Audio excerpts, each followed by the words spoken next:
A very big part and important part of the Maths A-Level course is being able to sketch graphs and functions. There are many different types of possible graphs and functions which we should be able to sketch and also transform. So we need to be very competent with each individual one. So the most basic one is a straight line graph. Hopefully you guys know how to draw that by now. The next most common will be a quadratic graph. I think you guys might have seen this before. I'm pretty sure you actually have in your GCSEs. This like general U shape, right? That's just the general shape of a quadratic graph.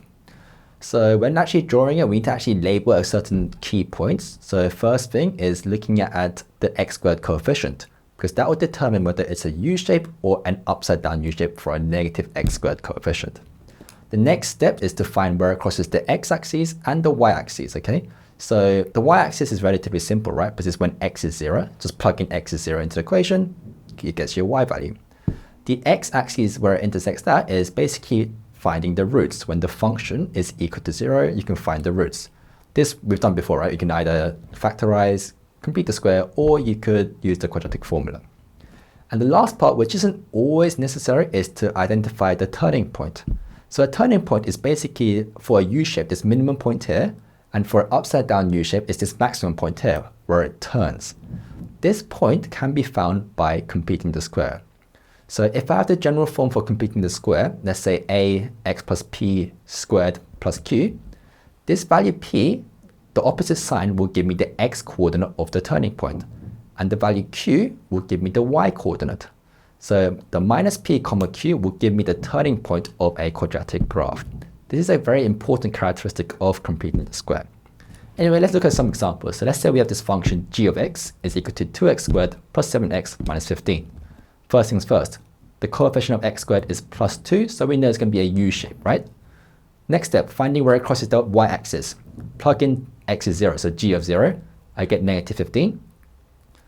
Third step, find where it crosses the x-axis, essentially just trying to find the root, so it's when the function g of x is equal to 0. So we get 2x squared plus 7x minus 15 is 0.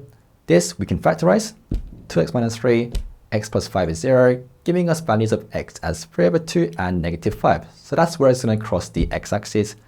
And the last point, finding the turning point, well, you guys know how to complete the square, so this is the form of completing the square.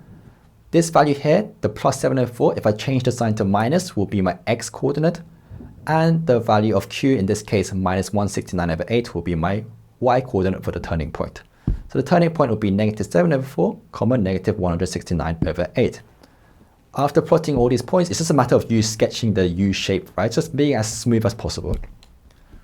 Okay, so maybe pause the video here and you guys try sketching this function here.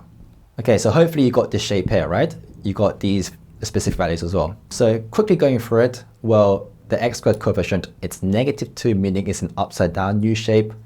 Plugging in x is 0 to find where it crosses the y-axis, I get y is 4. Making it equal to 0 to find the roots, I get x as 1 over 2 and negative 4. And the turning point will be at negative 7 over 2, comma, 57 over 2, like this. And just joining them up, you get a upside down U shape. So as I said, sketching the graph is very important. So make sure you take some time to practice a lot of these questions until you're very confident with them. And then we can move on to the next topic.